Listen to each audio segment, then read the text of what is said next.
ମୁଁ ଆପଣମାନଙ୍କୁ ସ୍ୱାଗତ ଜଣାଉଛି ମୋ ଚ୍ୟାନେଲକୁ। ନିଶ୍ଚୟ ଆପଣମାନେ ଅନଲାଇନ୍ ଦେଖିଲେ ଆସିଥିଲେ। ହଁ, ଆମକୁ ବ୍ରଜନଗର କଥା ହିଁ ଶୁଣିବା, କିନ୍ତୁ ଦ୍ୱିତୀୟ ଶ୍ରୀକ୍ଷେତ୍ର ବାରିପଦା ସହିତ। ॐ कृष्णाय वासुदेवाय हरये परमात्मने प्रणतक्लेशनाशाय गोविन्दाय नमो नमः।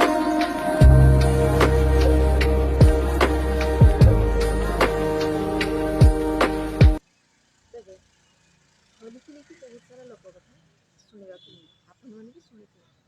କିନ୍ତୁ ମୁଁ ଆଜି ଆଉ ଗୋଟେ ବ୍ରଜନଗର ଲୋକ କଥା ଆପଣମାନଙ୍କୁ ଶୁଣାଇବି। ତ ଷ୍ଟୋରି ଆରମ୍ଭ କରିବି।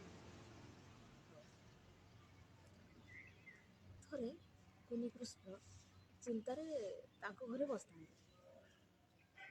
ତାପରେ ତାଙ୍କୁ ଚିନ୍ତାରେ ଦେଖି ତାଙ୍କ ମା ତାଙ୍କୁ ବହୁତ ଭଲ ପାଆନ୍ତି, ଯଶୋଦା। ତ ତାଙ୍କ ପୁଅକୁ ସେ ଚିନ୍ତାରେ ଦେଖି ପଚାରିଲେ, ବାବା କ'ଣ ହେଇଛି କି ଆଉ ତୁ ଏତେ ଚିନ୍ତାରେ କାହିଁ ବସୁଛୁ? ତ ସେଇଥିରୁ କୁନିକୃଷ୍ଣ ତାଙ୍କୁ କହିଲେ, ମା ମୁଁ ତ ଏତେ କ'ଣ, ଆଉ ରାଧା ତ ଏତେ ସୁନ୍ଦର, ରାଧା କ'ଣ ମୋତେ ଭଲ ପାଇବେ? ରାଧା କ'ଣ ମୋତେ ପ୍ରେମ କରିବେ?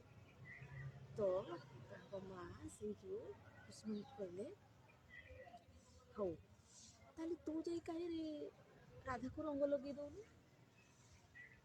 ଆଉ କୃଷ୍ଣ ତାଙ୍କ ମାଆଙ୍କ କଥା ଶୁଣିବେ। କୃଷ୍ଣ ତ ବଦମାସିରେ ଗୁରୁ, ତ ସିଏ ଯାଇକି ରାଧାଙ୍କୁ ମଜାରେ ରଙ୍ଗ ଲଗେଇଲେ। ସେଇଥିରୁ ରାଧା ଲାଜରେ ପୁଣି ଆଉଥରେ କୃଷ୍ଣଙ୍କୁ ରଙ୍ଗ ଲଗେଇଲେ। ତ ସେଇ ତାଙ୍କର ସେଇ ରଙ୍ଗ ଖେଳାଖେଳିରୁ ହୋଲି ଷ୍ଟାର୍ଟ ହେଇଛି ବୋଲି ବ୍ରଜନଗରର ଲୋକମାନେ ବିଶ୍ୱାସ କରନ୍ତି। ଆଉ ସେଇଥିପାଇଁ ବର୍ଷାନା, ବୃନ୍ଦାବନ ଆଉ ବ୍ରଜନଗରରେ ହୋଲି ବହୁତ ଧୁମଧାମରେ ପାଳନ କରାହୁଏ।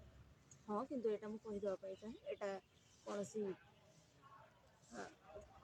ଗ୍ରନ୍ଥ କିମ୍ବା ଯେମିତିକି ଭାଗବତ ଗୀତା କିମ୍ବା ବିଷ୍ଣୁ ପୁରାଣ କି ବିଷ୍ଣୁ ରାମାୟଣ ଯାହା ବି ସେଇଥିରେ ଏହାର କୌଣସି ଉଲ୍ଲେଖ ନାହିଁ।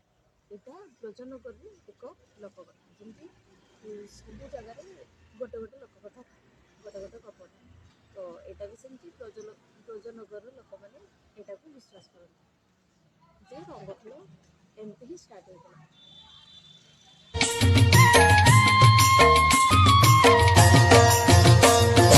ରାଧିକା ହାତରେ ଧରି ରଙ୍ଗ ପିଚକାରୀ ଶ୍ୟାମଳ ଦେହରେ ଦେଲା ନାଲି ରଙ୍ଗ ମାରି। କି ସୁନ୍ଦର ଦିଶୁছিল କଳା କହ୍ନେଇ, ଖିଲି ଖିଲି ହସୁছিল ରାଧିକା।